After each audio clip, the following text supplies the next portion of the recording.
Hello and welcome to this edition of Southern California CEO Magazine. I'm your host, Linda Reifschneider. Today we'll be talking with Supervisor John Tavaglione about his campaign for U.S. Congress. John is a fourth-generation resident of Riverside County and has dedicated much of his life to public service in the Inland Empire region. He is currently the chairman of the Riverside County Board of Supervisors.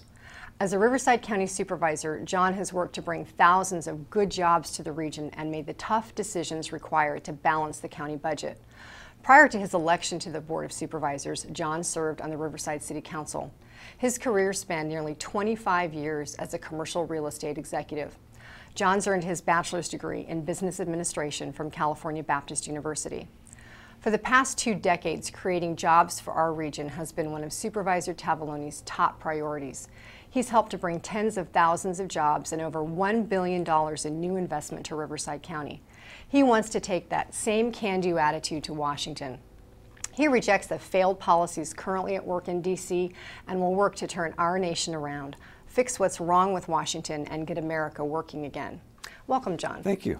Let's start by discussing some of the issues that are faced in our region. What would you say the biggest issue is that we're facing? Jobs and unemployment by far are the most critical at this point in our region. We've got to get people back to work.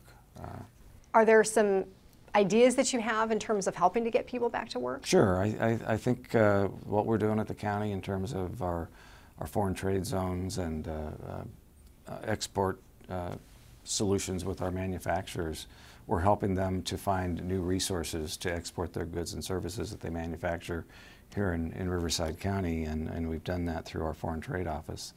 So it's opened up another avenue to help them expand their manufacturing base, bringing in more jobs so that they can export to other countries. I think that's one of the areas that we have been working on.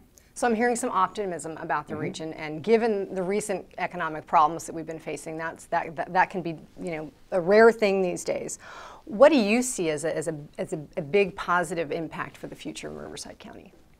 The fact that we still have a lot of land, a number of major colleges in the region to bring kids in for a wonderful education and hopefully keep them here and continue to grow our manufacturing and technology base.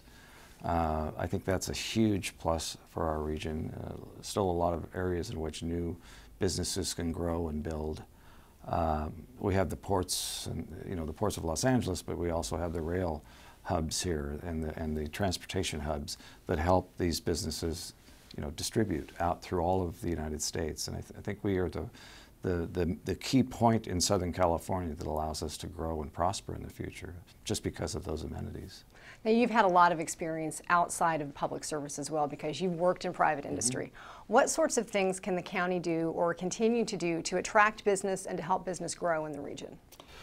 Well, I think we need to expand our efforts in talking to new businesses, not just here locally that are here in terms of expanding their existing businesses, but we need to work outside the region, including other states, and tell them that we are a business-friendly county, that we do want to see them come here. And if it takes certain incentives, I'm not sure what those incentives would be, but we don't have a lot of money today for incentives, but we can help them through the process by helping them build their facilities and expand their facilities quicker. We can reduce the bureaucracy that we have and help them to grow quicker, I think.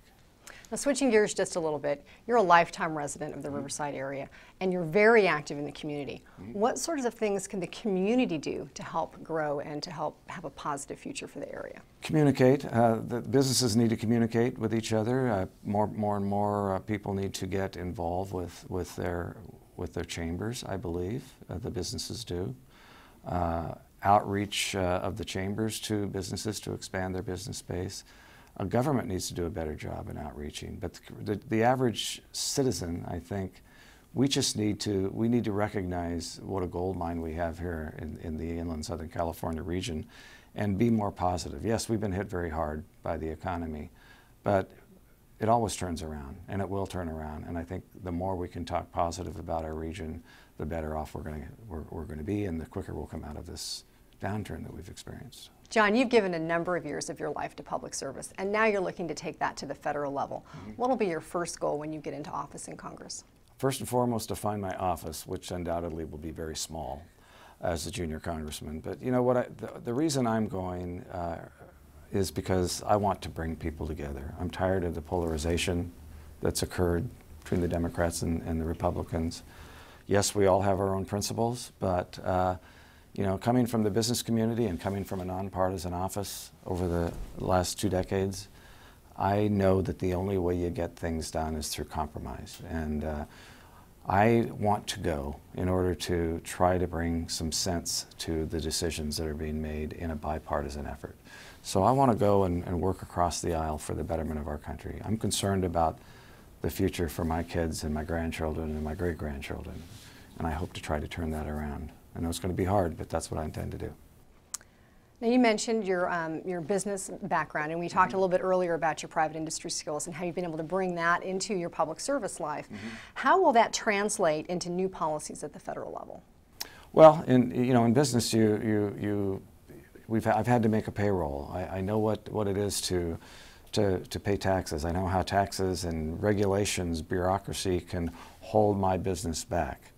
And there's definitely too much bureaucracy. There's definitely too much regulation that is holding business back. So I hope to use my experience, not just in private sector, but what I've seen through working with the county now for 18 years, that just to reduce some of those levels of bureaucracy to allow businesses, private sector businesses, to grow and prosper. And we've talked a little bit about the decades of status quo going on in Washington. How are you going to shake that up? Leadership. I think it takes leadership, the ability to communicate well with people, explain your positions, but explain in such a way that you leave it open for a level of compromise. That's what I hope to do. I've been told by many that I've worked with over the years that that's one of my traits, and I hope to take that trait to Washington and turn it around a bit. It's going to be tough, but I'm going to do it. You've also developed a reputation as a county supervisor of being one who truly represents his constituents rather than that of a special interest.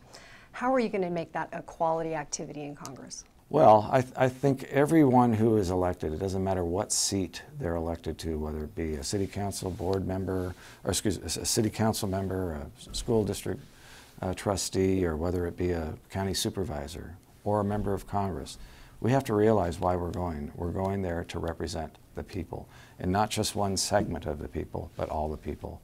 We can't be going for our own special interest, for us.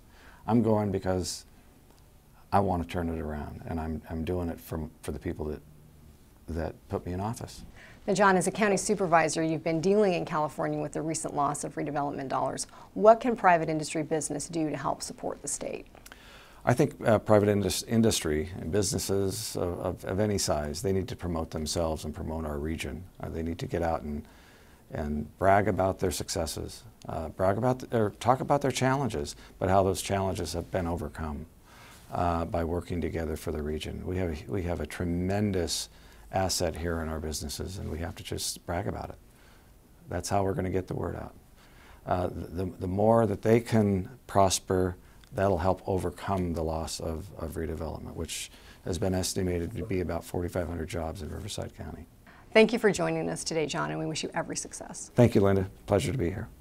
For more information about John Tavaglione or his campaign, simply click on the icon to the right of the screen. I'm Linda Reifschneider, and I want to thank you for watching another edition of Southern California CEO Magazine.